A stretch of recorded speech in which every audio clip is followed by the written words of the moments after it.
In ancient China, there was a tradition that required a prince to get married before he could become the crowned emperor. A particular prince was about to be crowned, and he needed to find a trustworthy young woman to marry.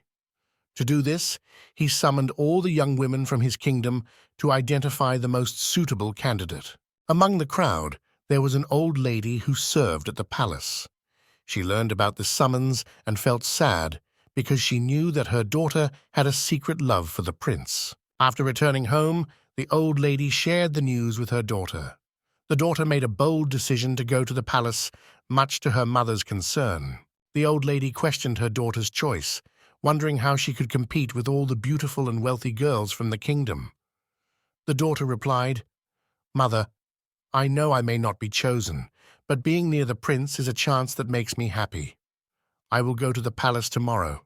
The next day, the young girl arrived at the palace and saw that young women from all over the kingdom were elegantly dressed and adorned with jewelry, all hoping to seize the opportunity to marry the prince. In front of the court members and the assembled girls, the prince announced a challenge.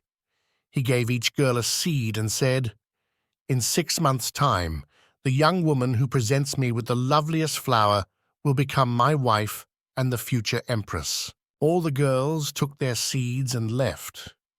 The poor young girl also took her seed and planted it in a pot, nurturing it with love.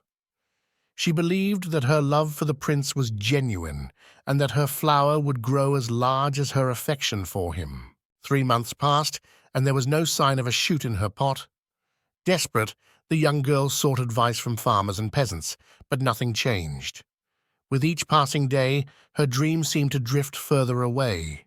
Finally, 6 months were over, and her pot remained flowerless. Despite this, she decided to return to the palace with her pot.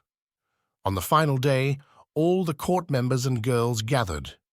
She noticed that all the other candidates had beautiful flowers, while she was the only one holding a flowerless pot. When the prince entered the courtroom and inspected the pots, he made a surprising announcement. He chose the servant's daughter, the poor young girl, as his future wife. The other girls were angry and protested, arguing that she had nothing in her pot, and the prince had chosen someone who hadn't managed to grow anything at all. The prince calmed them down and explained his decision. The prince said, "This young woman is the only one who cultivated the flower that made her worthy of becoming the empress, the flower of honesty. All the seeds I handed out were sterile, and nothing could ever have grown from them." Moral of the story: we should not be disheartened when things don't go the way we expect. Instead, we should have confidence and remain honest and true, as honesty is the best policy.